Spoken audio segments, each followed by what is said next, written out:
I wake up every morning at 5:30, a habit developed over decades. My joints protest as I rise slowly from the bed. It's the arthritis making itself known. 72 years have passed, and each of them has left its mark on my body. My apartment is small but cozy. One bedroom, kitchen and living room. I don't need more. On the walls are pictures of my children, grandchildren, and my late husband Harold. He looks at me with the same half smile he had when he was alive. 20 years have passed, and I still talk to him sometimes in the mornings, telling him the news and complaining about our children's behavior. I always have the same breakfast: oatmeal, peanut butter toast, and a cup of strong tea. Economical and nutritious. After breakfast, I dress in my work uniform, a simple gray dress and comfortable low-heeled shoes. Many cleaners at Blue Pine have long since switched to pants and t-shirts, but I stick to the old school. I feel neater, more organized in a dress. The journey to the hotel takes 20 minutes on foot. The town of Natro is so small that public transportation is almost unnecessary here. Sometimes, when my knees hurt especially badly, I take a cab. But the weather is nice today, and a walk is good for me.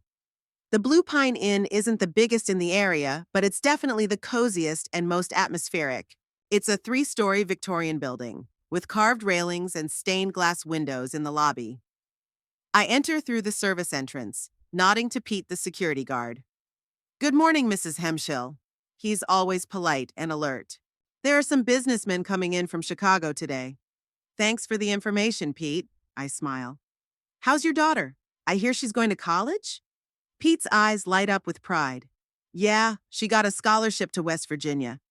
First one in the family to go to college. That's a good girl. She's going to go far." These conversations are part of my daily routine. Over the years, I've gotten to know the history of every employee. I know who has problems with alcohol, whose children are sick, who is saving up for a new car. People tell me everything. After all, who pays attention to an elderly cleaning lady? We are like ghosts to most people. We do our work unnoticed. Other cleaners are already gathering in the service room. Most of them are much younger than me, many of them immigrants who don't speak English well. I help them with the language, explaining the subtleties of local customs. "Good morning, girls," I say, opening my locker and pulling out my work supplies. "Mrs. Hemshill, you look great today," says Gloria, a young Filipina. "New haircut?" "No, the old me, Gloria. I just got a good night's sleep," I laugh. The workday starts with a briefing. Patricia, the head maid, assigns tasks. Despite my age, I'm never given a break, and I'm glad of it. I hate to be treated like a feeble old woman. "Judith, you're on rooms 5 and 6 today. The VIP guests are on their way out," says Patricia. "And the lobby needs to be wiped down before the Chicagoans arrive." "No problem," I nod. "I'll do my best." Janitorial work isn't just mopping the floor. It's an art form. You have to be attentive to details, be able to quickly assess the situation. Guests' personal belongings are often left in the rooms, and it is important not to mix up anything, not to throw away the necessary things. Over the years, I have found everything from diamond earrings stuffed under the mattress to secret documents forgotten on the bedside table. By noon, I'm done with the rooms and move to the lobby. I rub the wood paneling to a shine, wipe down every detail of the brass light fixtures. The Blue Pine is famous for its old-world ambiance, and maintaining that reputation is a matter of honor for the entire staff. "Mrs. Hemshill, could you check the conference room?" Roger, the receptionist, is coming up to me. "There was a small party there last night, and I'm worried they might have spilled something on the carpet." "Sure, I'll get right on it." Roger is a young man who recently graduated from college with a degree in hotel management.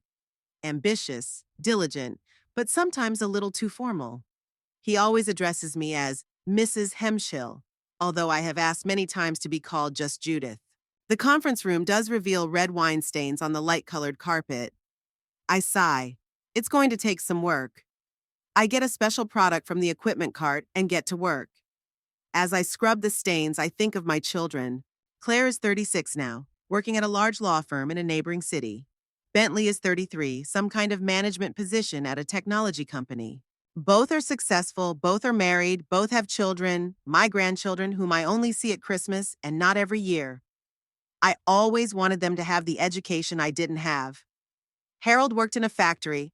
I worked as a janitor. We saved money on everything to put the kids through college, and the result was that they went to school, had careers, and became completely estranged from us. And after Harold died, from me. Claire calls once a month, and the conversation is always brief and formal.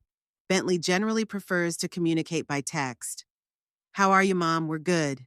Period. End of communication. When they come with their families to Natro, which is rare, they never stay at my place. Your apartment is too small, Mom. The kids need separate rooms. We booked a room at a hotel. Sometimes that hotel is the Blue Pine. They have no idea that I personally check their rooms before they check in, putting extra candy for the yao grandkids. Finished with the carpet, I head back to the lobby. It's nearing lunchtime, and the customers of the hotel restaurant are starting to arrive. Many of them are locals. Blue Pine is famous for its nitro cuisine. Judith? I hear a familiar voice. I turn around and see Edna Killian, an old friend of mine. We met when our children were in elementary school. Edna, what brings you here? I'm smiling. I have a meeting with the beautification committee. She nods at the group of older people already seated at the table. Will you join us after work for a cup of tea? Unfortunately, I cannot, I answer. I have a lot of things to do. The truth is that after a full day of physical labor, I just don't have the energy for social activities. All I dream of in the evening is a hot bath for my tired feet and a quiet evening in front of the TV. The rest of the day is spent in the usual chores, cleaning, tidying, preparing the rooms for new guests.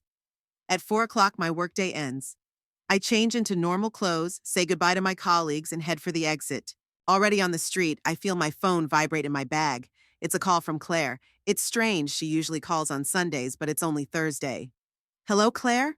I answer, not hiding the surprise in my voice. Mom, hi. My daughter's voice sounds unnaturally cheerful. How are you? Fine, as usual. Did something happen to you? No, I'm fine, she says quickly. Listen, Richard and I are having a little dinner this Saturday. Nothing fancy, just a few coworkers and partners.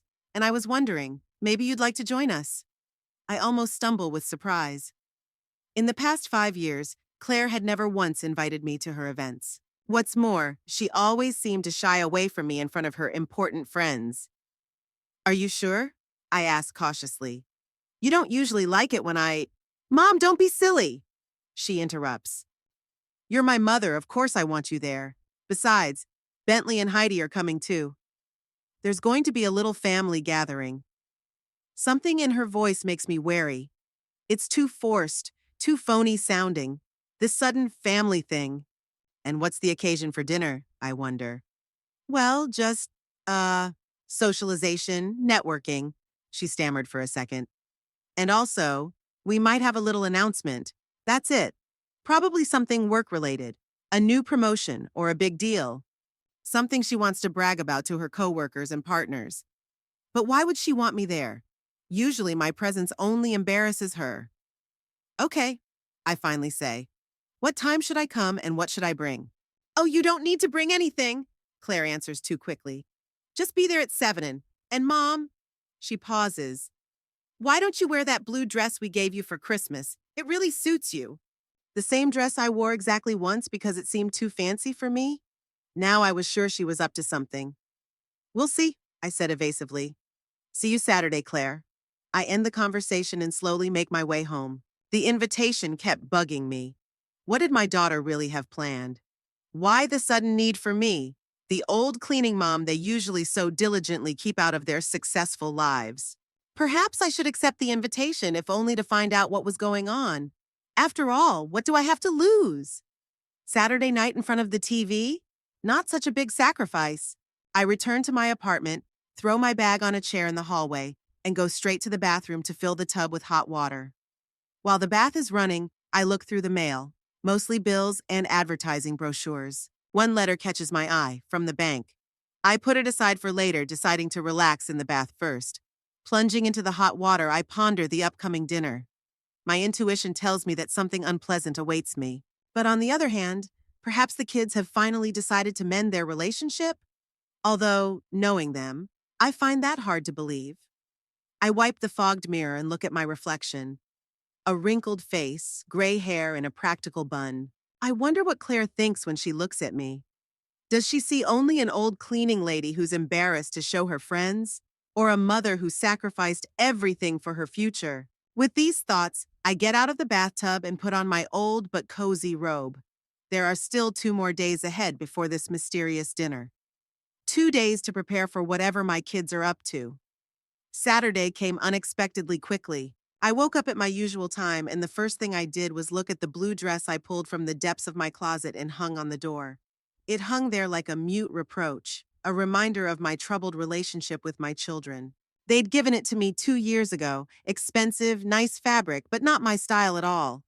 Too formal, too pretentious for a woman who had worked with her hands all her life. Turning away from the dress, I walked to the kitchen and put the kettle on. Today, my usual morning routine is broken. No need to rush to work. I rest on Saturdays, though I could actually not work at all if I wanted to. The secret I kept for years was too big for a small town like Nitro. I, Judith Hemschill, a 72-year-old woman known to most residents as the humble cleaning lady at the Blue Pine, had actually owned the inn for almost 20 years. Once upon a time, I actually started there as a regular maid. Then, 40 years ago, the owner was Malcolm Price, an eccentric old man with a sharp mind and a kind heart. He noticed my diligence and gradually began to entrust me with more and more duties. After 10 years, I became the hotel manager, virtually running the entire business while Malcolm enjoyed his many hobbies. One day, he invited me into his office and made a proposal that changed my life. Judith, I'm old and tired. I have no children, and I don't know anyone who loves this place as much as you do. I'm offering you to gradually buy the hotel from me. I was shocked. Mr. Price, but I don't have that kind of money. He smiled his trademark sly smile. You'll pay in installments out of the profits. I'll draw up a fair contract. In time, Blue Pine will be yours. And so it was. 15 years of monthly installments, and the inn was mine. By then, Malcolm was already very weak and soon passed away, leaving me not only the business, but also his wisdom. One of his last pieces of advice was, never show people all the cards, Judith, especially those who are close. They are the ones who can deliver the most painful blow. I took this advice to heart and decided to keep my ownership status a secret. Officially, the hotel was owned by a corporation with a faceless name, and I continued to work as a janitor, overseeing everything from the inside. Over time, my investments expanded. I bought several other properties in Nitro, including a shopping center and an office building. But no one, not even my children, knew about it. Harold was the only one who knew the truth. He was proud of me, supported me in everything. After he died, I was the only one left to keep that secret. And with each passing year, as my children's attitudes toward me changed, I became more and more convinced of the rightness of my decision. The kettle boiled, snapping me out of my memories. I made tea and sat at the kitchen table, looking through the papers I'd taken out of the safe last night. Bank statements, real estate documents, contracts, my little financial kingdom that no one knew about. The total value of my assets was approaching $5 million. Not bad for a penniless cleaning lady. After breakfast, I called at the small cafe where my accountant Leonard worked. In fact, he was much more than an accountant, a friend, a counselor, the only person in Nitro who knew the truth about me. Leonard, this is Judith. Can you meet me before lunch? I need your advice. Of course, Judith. Come by at 11 and we'll sit in the far corner. I hung up the phone and got ready for dinner tonight. I decided to wear the blue dress not because Claire had asked me to, but to see how everyone would react. She took out her pearl earrings, the only expensive piece of jewelry she could afford to wear in public. The rest of my jewelry, including the elegant watch Malcolm had given me for my 60th birthday, was in a safety deposit box. At 11 o'clock, I was already sitting in a cozy cafe called Sam's, in a far corner where Leonard and I couldn't be overheard. He came at exactly the right time, a short man of 65, with a neat beard and shrewd eyes behind his glasses. Judith, you look worried, he said, sitting down opposite me. Is something the matter? I told him about the unexpected invitation to dinner. Claire never invites me to her events. Suddenly there's a dinner, and important partners, and even Bentley and his wife are coming. Something's not right here. Leonard sipped his coffee as he considered the situation. Have you ever thought that maybe they've finally decided to mend their relationship? People change, Judith. I grinned bitterly. You know my children as well as I do.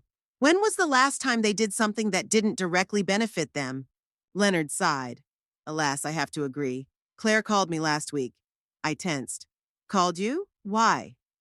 She was asking about a possible appraisal on a property in Nitro, specifically wondering how much your apartment might be worth. I felt a chill go through me. And what did you tell her? What any accountant would say. I gave her an average market value. I don't think it had anything to do with dinner tonight, but we both know it is. I finished it for him. They're up to something, Leonard. And that something involves my apartment. Leonard put his hand on my palm, a supportive gesture we'd developed over the years of our friendship. Judith, maybe it's time to lay your cards on the table. Show them who you really are, I wondered. Part of me wanted to do just that, to see the look on their faces when they found out that their mother, whom they thought was a penniless cleaning lady, was actually a wealthy businesswoman. But the other part of me still hoped that maybe they could love me as they'd seen me all these years, a simple worker who'd given up everything for their future. Not yet, I finally answered. I want to know what they're up to first. Besides, I'm not going to ruin my little game of Watcher. You don't realize how much you can learn when you're just part of the setting. Leonard smiled. You've always been the smartest, Judith. That's why Malcolm chose you. After meeting Leonard, I decided to take a walk around Nitro. My town is small but cozy. Many of the buildings date back to the 19th century, when the coal industry was thriving. Now the economy is based on tourism and small businesses. I walked down the main street, greeting acquaintances. To them, I was just Judith, a sweet old lady who had worked at Blue Pine all her life. No one guessed that half of the commercial real estate on that street belonged to me. In a way, I enjoyed that anonymity. No responsibility, no fake smiles, no pretense. As I passed the bookstore, I saw Alice Porter, a retired teacher who had once taught my children as well, coming out of there. She spotted me and waved. Judith, I'm so glad I ran into you. Did you hear Claire's in town? Small town, everybody knows everything. Yes, she's invited me to dinner tonight. Alice is so excited. That's wonderful. She's finally decided to spend more time with her mother. You know, she stopped by the school yesterday, inquiring about a job opening for her husband. Said something about them planning to move to Nitro. That news took me by surprise. Claire, who had always despised the small town, suddenly decided to move back. Something definitely didn't add up. Move? That's the first I've heard of it? Alice looked confused. Oh, I'm sorry. I thought she already told you. Maybe it was supposed to be a surprise? She looked at her watch. Oh, I've got to run to a book club meeting. Have a nice evening, Judith. I continued on my way, pondering the information I had received. Claire inquiring about the value of my apartment, asking about vacancies at the local school. All indications were that she was indeed planning to return to Nitro. But why? She always said she hated provincial life, that there were no prospects, no culture, nothing but boredom and gossip. Thinking about it, I didn't notice how I reached the city park. Here, on a bench by the pond, Thomas Shelby, former mayor of the city and now just a respected old-timer, usually sat. He was feeding the ducks, and when he saw me, he raised his hand in greeting. Judith, join us. I have enough bread for two. I sat down next to him, taking a few pieces of bread. How are you, Thomas? The same old ailments, but I'm not complaining. You're all dressed up today. Going somewhere? Dinner at my daughter's. She's invited me to meet some important partners. Thomas shook his head. Oh, those kids. First they leave when they're barely out of school, and then they suddenly think of their parents when they need something. I tossed a piece of bread, and the duck immediately swam over to grab it. Do you know something, Thomas, about Claire or Bentley? He shrugged. There are rumors of all sorts. They say your son was interested in the land near the lake, where the old boat dock is. I frowned. The land by the lake was mine, one of the most valuable acquisitions I'd made on Malcolm's advice almost 15 years ago. No one had seen the value in it then, but now, with the growth of tourism, it was a tidbit for real estate developers. What did he want to know? Who owned it if there were plans to sell? The usual questions a potential buyer would ask. Thomas squinted. I didn't tell him it was your land. I figured you'd want to break the news to him yourself. I nodded gratefully. Thank you, Thomas. You're right. It's better to hear it from me. Just be careful, Judith. I've known your children since they were little. They've always been ambitious, and they didn't always choose the right goals. I sighed. I know, sometimes I think I let them do too much. Harold was tougher, but after he died, you did the best you could, Thomas said softly. Don't blame yourself for their choices. They are adults, and they are responsible for their actions. We sat for a while, feeding the ducks and discussing the city news. Thomas, as a former mayor, knew everything about everyone. He told me about the plans to renovate the main square, about a new investor who wanted to build a spa on the outskirts of town, about the problems with funding the local hospital. The usual small-town concerns. But they were important to me because Natro was my home. When I finally said goodbye to Thomas and headed home, I had a pretty clear picture in my head. My kids were up to something, and that something had to do with real estate in Natro, probably my apartment and the land by the lake. They were probably planning some kind of project and thought that the old mother would be only too happy to help them, perhaps by giving up her apartment or signing some paperwork. Well, the evening promised to be interesting. When I got home, I started getting ready for dinner. I showered, put my hair in a more elegant style than usual, and put on the blue dress.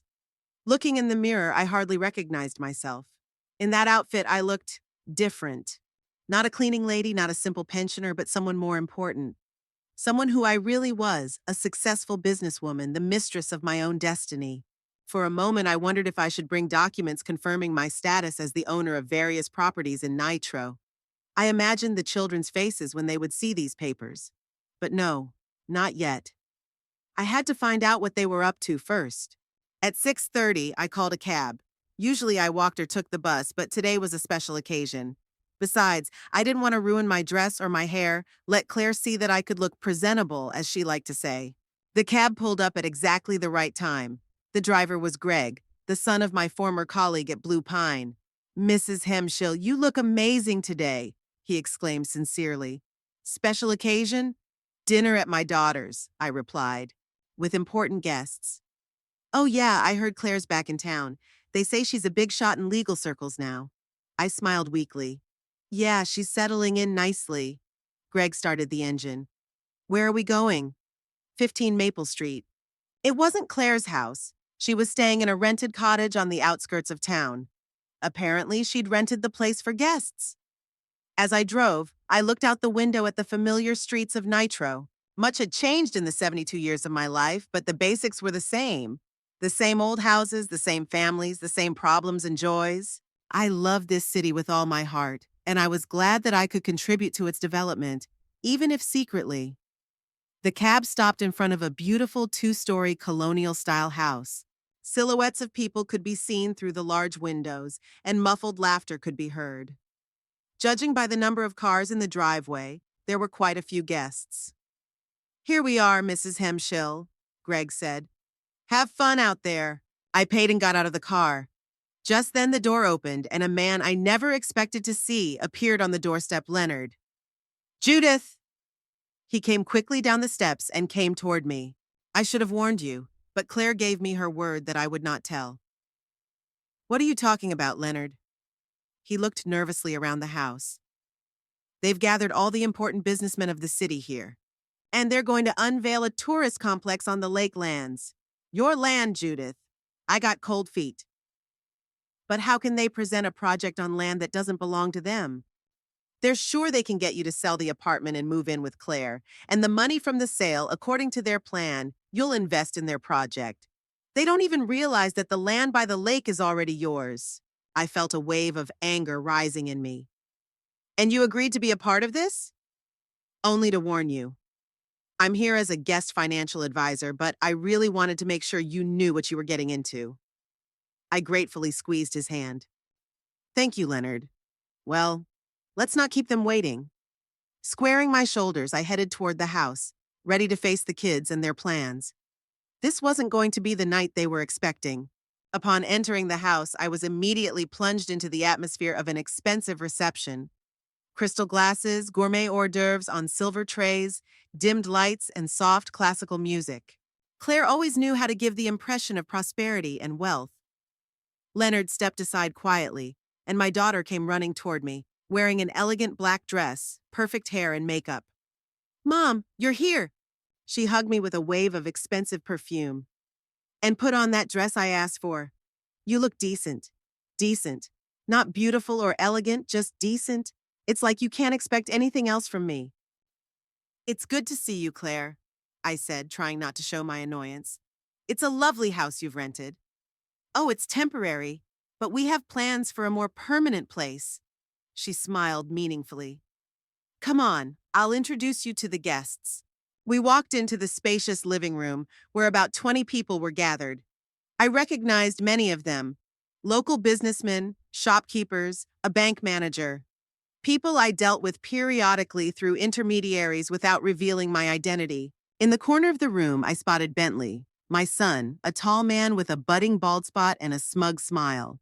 Standing next to him was his wife Heidi, a skinny blonde with overly bright makeup and a strained smile.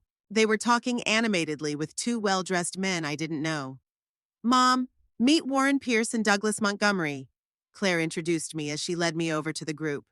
"They are representatives of an investment fund from New York. Gentlemen, this is my mother, Judith Hemshill." The men shook my hand politely, and Bentley gave me a strained smile. "What does your mother do?" Warren asked, clearly out of politeness. I opened my mouth to answer, but Claire beat me to it. "Helps with the cleaning at the local hotel. She's been doing that for years." I noticed her cheeks flushed slightly with embarrassment. "Helps with the cleaning." As if it was some kind of hobby rather than the hard work that paid for their education. "Yes, I work at the Blue Pine," I confirmed, watching my son's reaction. "I clean the rooms, clean the bathrooms, change the linens." Bentley wrinkled his nose as if he'd swallowed something bitter. "Mom was always a hard worker," he said with fake admiration. "Too bad she never had the education to get a better job." "Not everyone can be a business analyst, son," I replied with a smile. "Someone has to do the dirty work." Something like respect flashed in Warren's eyes, but Bentley was in a hurry to change the subject. "Douglas, tell your mom about your project. I'm sure she'll be interested." For the next 20 minutes, I listened to them talk about their plans to build a luxury resort on the shores of the lake. They talked about unspoiled nature, beautiful views, and huge tourism potential, never once mentioning that the land in question belonged to me. Apparently, Claire and Bentley were going to present this fact to me later, when we were alone. "Sounds impressive," I said as Douglas finished his presentation. "And how much investment will be required?" "Initially about $3 million, he answered. "But the main problem is acquiring the land. It belongs to some investment company, and we haven't been able to contact the owner directly yet." I could barely contain a smile. If only they knew. "I'm sure you'll think of something," I said, and stepped back to get a glass of wine from the tray the waitress was carrying. I spent the next hour moving between groups of guests, making polite conversation and watching my children. They were clearly in their element, confident, beautiful, successful. Just what I had always dreamed of for them. It's just a shame that success has made them so arrogant. Dinner was served in the spacious dining room.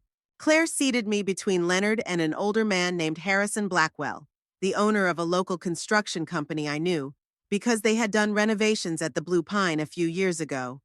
"Mrs. Hemshill, I didn't expect to see you here," Harrison said quietly as we took our seats. "I remember you wiping down the mirrors in the lobby when we were installing the new front desk." "I have a good memory for faces, Mr. Blackwell," I replied. "You were arguing with the manager about the quality of the materials." He raised his eyebrows in surprise. "Indeed, I did. I didn't think anyone else remembered. Cleaners see and hear a lot of things. It's just that we're usually overlooked." The first two courses passed relatively quietly. The conversation around the table revolved around the economy, investment, and tourism potential of Nitro. Claire and Bentley actively participated in the discussion, showing off their knowledge and connections. I was mostly silent, observing what was going on. The situation changed when dessert was served, an exquisite chocolate cake with raspberry sauce. "It's amazing, Claire," said one of the guests, the wife of a local lawyer. "Did you bake it yourself?" Claire laughed. "Oh, no! I ordered it from a bakery in Charleston.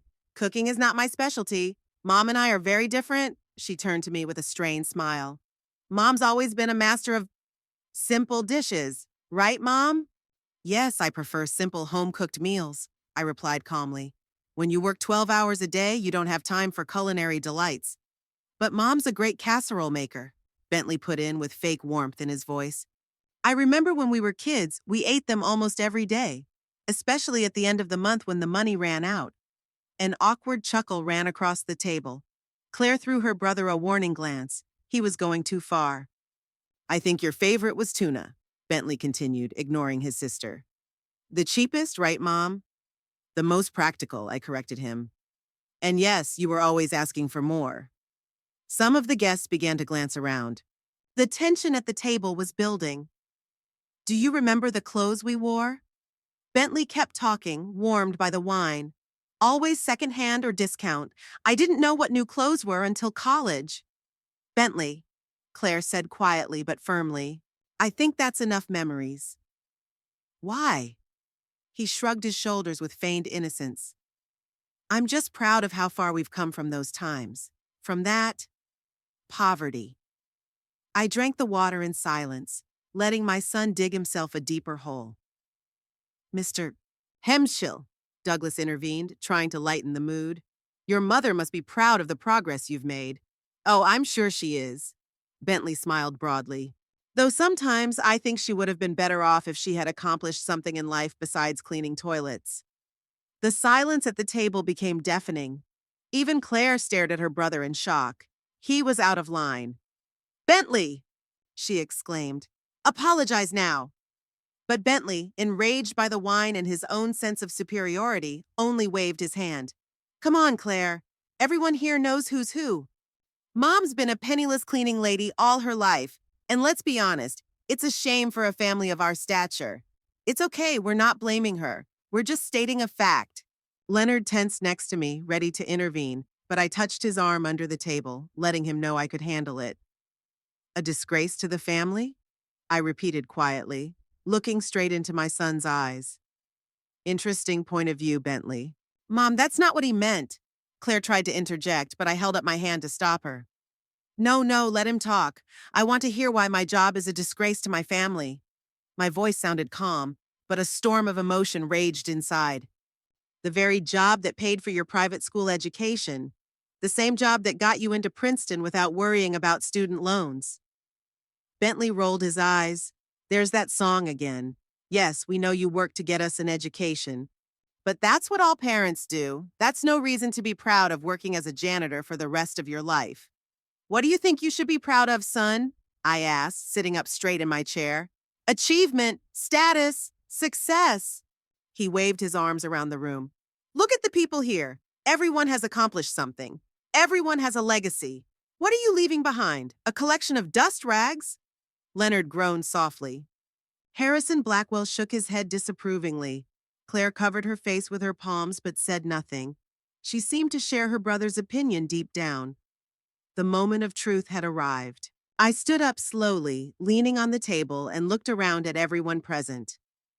You know, I began calmly, I've learned a lot about people in my 50 years as a janitor. For example, that they rarely notice those who clean up after them. To them, we are invisible, shadows with rags and buckets. I paused, letting my words hang in the air. But that's what makes us perfect observers. We hear conversations that are not meant for prying ears. We see documents left on desks. We notice the traces people try to hide. Bentley squirmed nervously in his chair. What's your point, Mom? I smiled.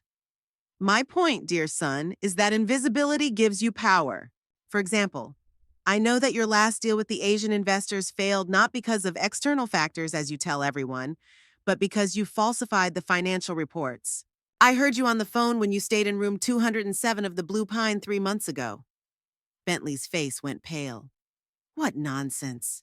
And I also know, I continued, turning to my daughter, that your husband Richard is cheating on you with your secretary. He meets her at the Blue Pine every second Thursday of the month, room 312. They order champagne and strawberries, and the bill is always held as a business lunch. Claire gasped with indignation. How dare you? I dare because it's the truth, I said.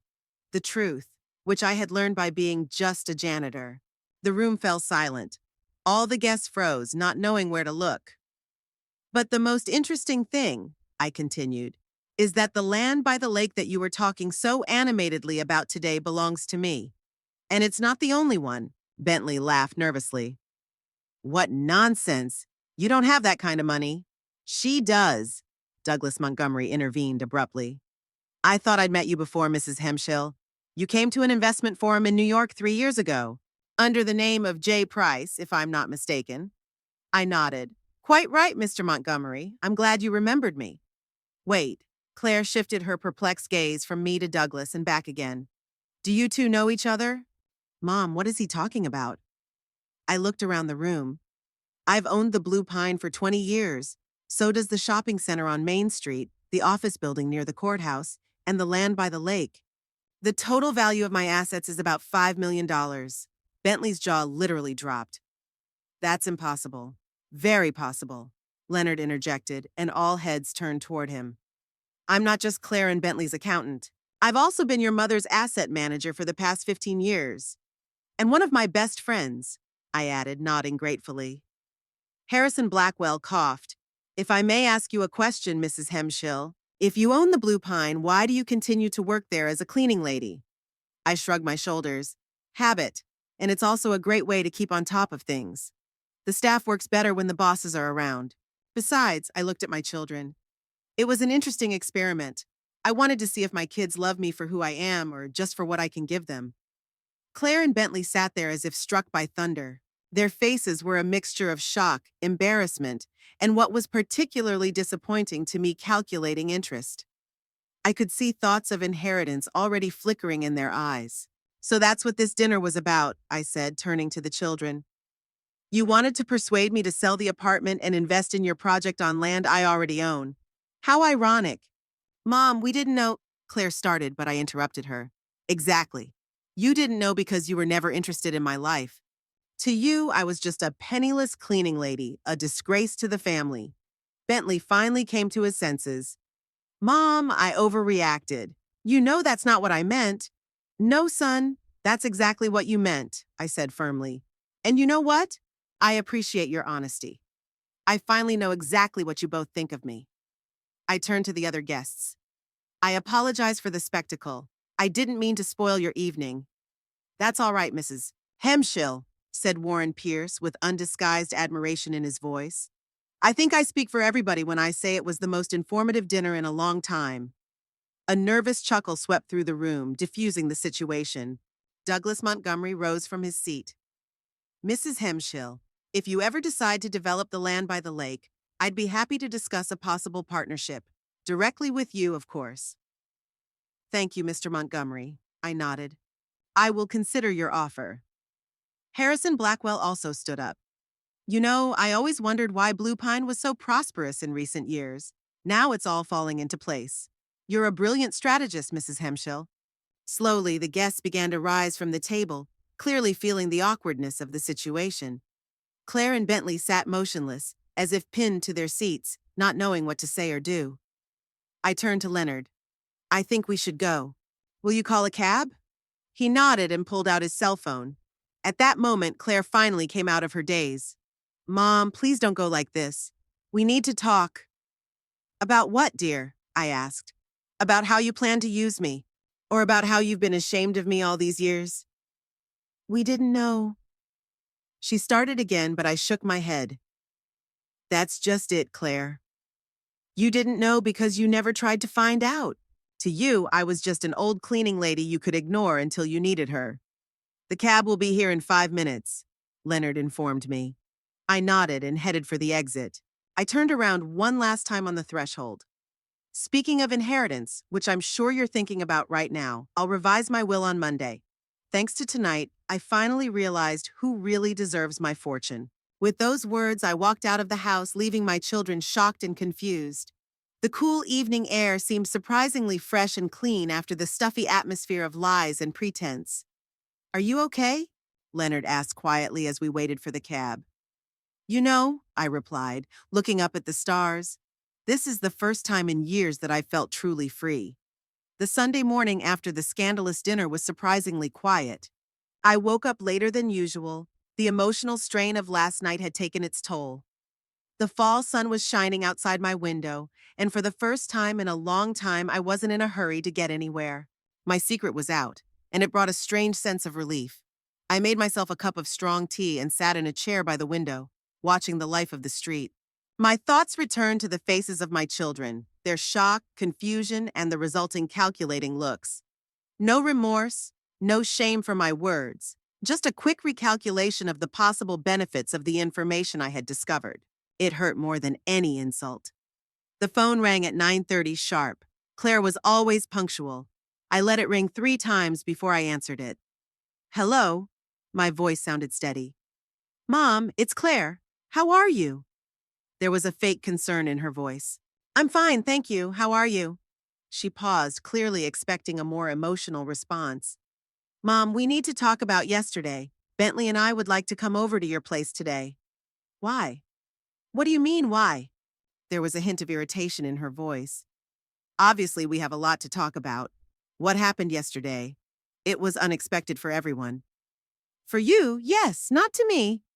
Mom, please, we really want to apologize, what Bentley said. It's unforgivable, but you have to understand. What exactly am I supposed to understand, Claire? I interrupted her. That you've been ashamed of me all these years? That my work seemed unworthy of you? Or that now that you've learned of my condition, you've suddenly decided it's time to mend your ways? It's not like that, she protested, but her voice trembled, betraying the lie. We've always loved you, but we were too shy to introduce you to friends, invite you to important events, to talk about our lives. Strange love, don't you think? She took a deep breath. Mom, let's not talk on the phone. We'll be there at 2, okay? No, it's not okay. I have other plans for today. What plans? Her surprise was genuine. In her mind, an old cleaning mother couldn't have anything important to do on a Sunday. Personal, I cut her off. And another thing, Claire. I don't want to see you and Bentley anytime soon. I need space to think things through. But Mom, no, Claire, now is not the time. I'll contact you when I'm ready. I ended the call without waiting for her to answer. The phone immediately rang again, but I didn't answer it. A minute later, a message came through. Mom, please don't make any hasty decisions. We love you, Claire. I grinned bitterly. How convenient they remembered love when millions were at stake. Soon there was another call, this time from Leonard. Judith, good morning, how are you? Better than I expected, I answered honestly. Claire had already called. I can imagine. I could hear the sympathy in his voice. I got a call too from Bentley, asking for details about your assets, asked if it was true you had $5 million. And what did you tell him? That it was confidential and that if he wanted to know anything, he should ask you directly, he said quietly. Judith, do you really want to change the will? Yes. I've already called Elijah Kutz and made an appointment for tomorrow. Elijah was the best lawyer in Nitro, an elderly, experienced lawyer known for his honesty and thoroughness. Good decision, Leonard approved. He's a reliable man. I know he is. Lunch tonight at the Bluebird? The usual, 12:30. I'll see you there. And Leonard, thanks for your support yesterday. That's what friends are for, Judith. With the conversation over, I started to pack. I decided that today I could afford to be a little extravagant. I took out of my closet a beige suit, which I usually wore only for business meetings in other cities. I added pearl earrings and neat makeup. Looking in the mirror, I saw not a modest cleaning lady, but a confident businesswoman. Maybe it was time to let that side of my personality come to the surface more often. At 12:30, I left the house and headed to the Bluebird, a cozy cafe in downtown Nitro. It was the usual Sunday gathering place for locals after church, and I knew that news of last night's dinner must have spread around town by now. My hunch was confirmed as soon as I stepped into the cafe. The usual buzz of conversation died down for a moment and then resumed with renewed vigor. Dozens of eyes followed me as I made my way to the table in the corner where Leonard was already seated. You made a splash, he said quietly when I sat down across from him. It's all the talk of the town. No wonder. Nitro hadn't had a scandal like this since Mayor Sutton's divorce. A waitress approached us, Lizzie, the daughter of my former hotel colleague. "Good morning, Mrs. Hemshill." She smiled with obvious curiosity in her eyes. "Do you want your usual tea and scrambled eggs and toast?" "Today I'll have the salmon benedict and orange juice," I replied, enjoying her surprise. "And please tell the chef that if he still wants to discuss working at the Blue Pine, I'm willing to meet with him on Monday." Lizzie's eyes widened. Of course, Mrs. Hemshill. I'll tell him right away." She scurried off to the kitchen, and Leonard and I exchanged understanding glances. "Enjoying the effect?" he asked with a chuckle. "A little," I admitted. "I didn't really care what people thought, though. What's more important is that I can finally be myself." "And what are you, Judith Hemshill? Cleaning lady or businesswoman? I've been thinking." "I'm both. The cleaning lady taught me hard work, attention to detail, and humility. The businesswoman gave me confidence, independence, and the ability to help others. Neither of those aspects I want to give up." As we dined, various people came to our table. Some I had known for decades, others only by name. Some congratulated me sincerely on my success, others were surprised, and still others were clearly trying to make connections with a suddenly discovered influential person. "Mrs. Hemshill," Joseph Taylor, the owner of a local hardware store, said to me, "I always knew you were special. The way you've supported your children, working so hard all these years, it commands respect." "Thank you, Mr. Taylor?" I nodded, remembering how he'd once denied me a small discount on paint when I was renovating an apartment after Harold died. "If you ever need building materials for Blue Pine or any of your other projects, I'm always willing to offer special terms." "I'll keep that in mind," I replied, not promising anything specific. After he left, Leonard laughed softly. "It's amazing how quickly people's attitudes change when they hear about money." "Not all people," I countered. "There are those who have always treated me with respect, regardless of my status. Those are the ones who matter." After lunch, Leonard and I decided to take a walk along the waterfront. The day was surprisingly warm for October, and many of the townspeople were out for a breath of fresh air. I could feel the stares, hear the whispers behind me, but it didn't bother me anymore. "So what do you plan to do with the will?" Leonard asked as we stopped at the railing, looking out over the calm surface of the river. "Most of my estate will go to the improvement of Nitro," I answered, watching a pair of ducks swimming by the shore. "I want to set up a fund to upgrade the hospital and create a scholarship program for underprivileged children. Those who really want to study but don't have the opportunity." "A noble goal," Leonard nodded. "And for Claire and Bentley?" I sighed. "They'd each get 20% of the estate, not for their treatment of me, but because they're my children after all. Harold would want me to take care of them no matter what." "You're too kind," Leonard said, "but I understand your decision."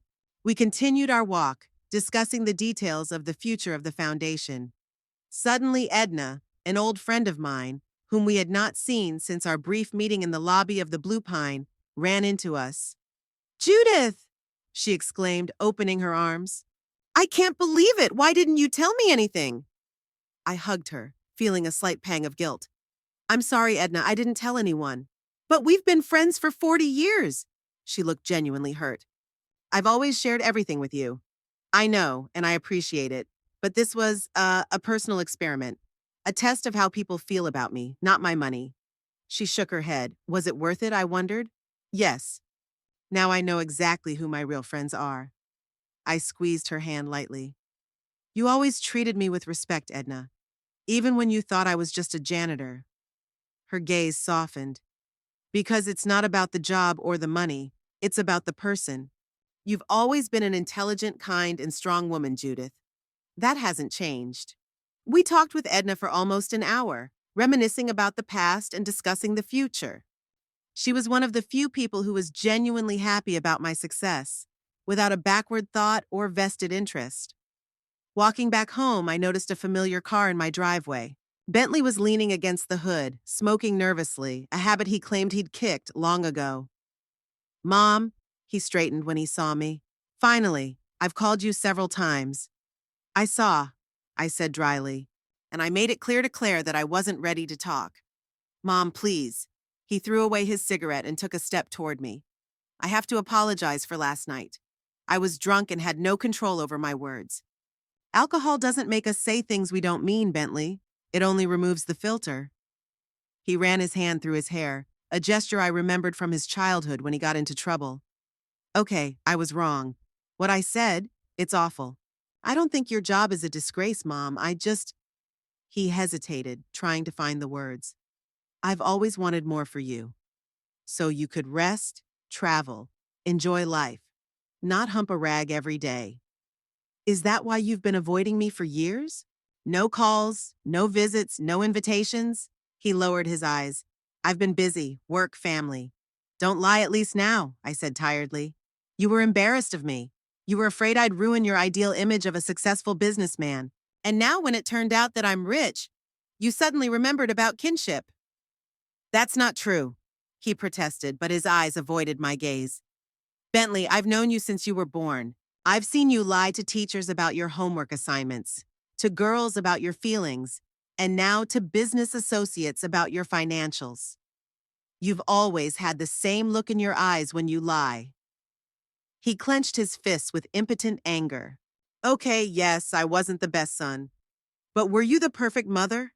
You kept the truth from us for years.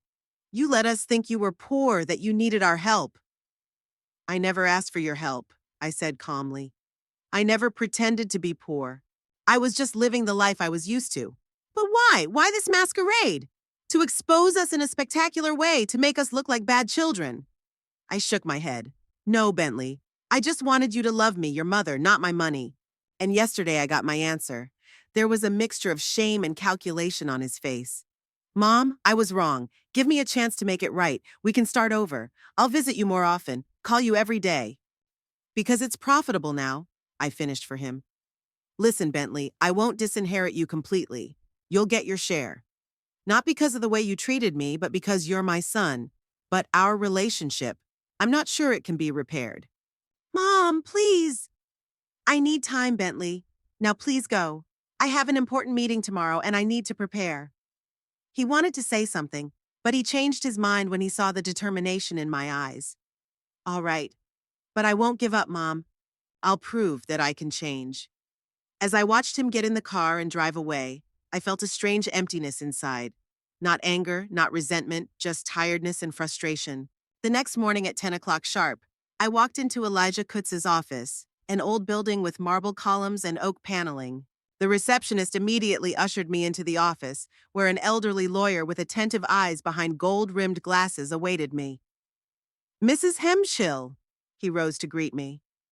It's a pleasure to finally meet the real owner of the Blue Pine. I must admit, you've kept your secret well. Hello, Mr. Kutz. Thank you for seeing me on such short notice.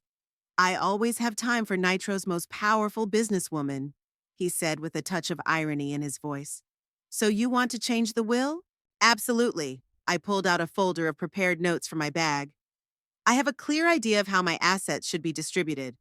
We spent the next 2 hours discussing the details of the new will. Elijah asked precise questions, suggested legal wording, and pointed out possible pitfalls. It was painstaking work, but I felt I was doing the right thing. As a result, we drafted a document that gave 60% of my estate to a new charitable foundation named after Harold Hemschill. This foundation was to modernize Nitro Hospital, fund scholarships for talented children from low-income families, and support other social projects in the city. I left 20% to each of my children, enough to keep them out of need, but not so much that I could let them idle away the rest of their lives. Are you sure you don't want to make any demands on their shares? Elijah asked. For example, they could receive monthly payments instead of a lump sum. I shook my head. No. They're adults and they're responsible for their own decisions. If they squander their shares, that's their choice. As you wish, he nodded, making the final notes. The will be ready for signing in 2 days. I will also prepare all the necessary documents for the foundation. Thank you, Mr. Kutz. One more thing. I want you to be one of the trustees of the foundation along with Leonard Davis. He looked surprised. It's a great honor, Mrs. Hemschill. May I ask why I am? Because you are honest, principled, and not afraid to stand up to powerful people. That's exactly the kind of person we need to make sure the fund is used properly. As I walked out of the lawyer's office, I felt a sense of relief, as if a heavy weight had been lifted off my shoulders. My children would get their share, but the real heir would be the city I had always loved, Natro. Its people, its future, its children who will have what I didn't, a quality education and the opportunity to choose their own path. 6 months flew by like a day. After that memorable dinner, my life changed dramatically. I still lived in my modest apartment, but now everyone knew who I really was. No more pretending, hiding my true status, or playing the role of a humble cleaning lady. The first weeks after the exposure were the strangest. People who had previously barely said hello to me now stopped on the street to chat. Shopkeepers offered special discounts. Waiters at restaurants seated me at the best tables. I accepted these changes with a slight irony, realizing their true nature. I no longer came to the Blue Pine as a cleaner, but as an owner. The first day, when I walked openly through the front door and introduced myself to the staff in my new capacity, was full of surprised looks and whispers behind me. Some of the staff, especially those who had always treated me disparagingly, looked startled. Others, especially those with whom I had developed a warm relationship, were genuinely pleased. "I always knew you were special, Mrs. Hemshill," said Gloria, a Filipina who had worked beside me for years. "You knew the business too well for an ordinary cleaning lady." I put Gloria in charge of the hotel. She was hardworking, smart, and dedicated. This decision caused some resentment among the more senior staff, but I stood my ground. The inn needed a fresh set of eyes, and Gloria was doing a great job. My relationship with my children remained strained. Claire called every Sunday, carefully playing the caring daughter. Bentley sent expensive gifts, jewelry, perfume, even once the keys to a new car, which I promptly returned. They tried desperately to mend their relationship, but I could see the true motive behind their sudden love, the desire to inherit more. Once a month, I agreed to a family dinner, usually at a restaurant on neutral ground. These meetings were strained, with fake smiles and cautious conversations. Claire talked about her law practice, carefully avoiding any mention of her husband, whom I knew she'd kicked out as soon as his affair was revealed. Bentley talked about his business successes, exaggerating their importance and glossing over the problems I was learning about from my sources anyway. I kept them at a distance, politely but firmly. Not out of revenge, but to give them time to realize their mistakes, to grow up, to reassess their values. Maybe someday we could build a real relationship based on sincerity, not profit, but they had a long way to go to get there. Most of my time was now devoted to the Harold Hemshill Charitable Foundation. We started with small projects, repairing the playground, buying new books for the library, organizing free lunches for the elderly. Gradually, the scope grew. The most important project was the construction of a new wing of the city hospital. The Natro Hospital building had not been repaired in over 30 years, and patients had to travel to the neighboring town for many types of medical care. The new wing was to include a state-of-the-art operating room, intensive care unit, and pediatric ward. I took an active part in the planning. I met with architects, doctors, and representatives of the city administration. At one of those meetings, Claire showed up unexpectedly. "Mom, I'd like to help," she said, coming up to me after the meeting was over. "I can take over the legal support of the project, for free, of course." I looked at her carefully, trying to discern her true motives. "Why would you do that, Claire? You've never been interested in charity." She lowered her eyes. "I want to do something useful, something real. After everything that's happened." She hesitated. "After I kicked Richard out, I had a lot of time to think about my life, about what I've accomplished. And I'm not particularly proud of myself." There was a sincerity in her voice that I hadn't heard in a long time. "You can prove it with deeds, not words," I said after a pause. "Contact Leonard and he'll fill you in." Surprisingly, Claire was indeed enthusiastic about the job. She devoted all her free time to the project, scrutinized every document, and defended the foundation's interests in negotiations. Gradually, I began to see in her glimpses of the determined, principled girl she had been in her youth, before money and status became her main priorities. Bentley tried to contribute too, offering contacts for suppliers of building materials and technical advice. His involvement was less consistent than Claire's, but I could see that he was genuinely trying. One day, as we were checking on the progress of the construction, he suddenly said, Mom, this is the first time I feel like I'm doing something really worthwhile. All these years I've been chasing money, status, recognition, and it turns out that the real satisfaction comes from other things. I didn't say anything, but I felt a glimmer of hope. Perhaps my children could change after all. The construction took almost a year. During that time, many changes took place. I moved into a new house. Not a huge mansion, just a comfortable modern house with a garden on the outskirts of Natro. It had plenty of room for my books, for the small collection of antiques I had begun to amass, and for the grandchildren who now came to visit regularly. The relationship with the children gradually warmed. We still avoided deep, frank conversations about the past, but we learned to enjoy eating meals together, discussing foundation projects, and simply socializing. It wasn't perfect, but it was already much better than before. Blue Pine thrived under Gloria's leadership. I stopped by there once a week to check on things, but didn't interfere with the day-to-day management. Sometimes, as I walked the hallways, I felt a strange nostalgia for the days when I was just a janitor, an invisible part of the place. But then I remembered the humiliation, the disdainful looks, the feeling of invisibility, and I realized that I didn't want to go back to the past. Finally, the day came for the opening of the new wing of the hospital. It was a bright spring day, sunny and warm. Nearly half of Nitro's residents were gathered in front of the hospital entrance. The red ribbon stretched in front of the doors fluttered in the light breeze. The mayor, the city council members, the head doctor of the hospital, and I stood on a small platform in front of microphones. The mayor gave a solemn speech about the importance of this event to the city and how the new wing would change the quality of healthcare in Nitro. Then the chief physician spoke about the new equipment and the additional specialists the hospital would be able to accommodate. Finally, the mayor invited me to the microphone. And now I want to give the floor to the person without whom this project would not have been possible. A woman who has served our city all her life, first with her humble labor and now with her generosity. Judith Hemschill. Applause swept across the square. I approached the microphone, feeling excited and proud at the same time. Thank you all for your kind words, I began. Today is a special day, not only for me but for all of Nitro. The new wing of the hospital is more than just a building. It is a symbol of our care for each other, of our responsibility to the community in which we live. I paused, looking out into the crowd. There, among the regular townspeople, stood my children, Claire in a strict business suit, Bentley in a light-colored shirt. They looked at me with an expression I hadn't seen on their faces in years. Genuine respect.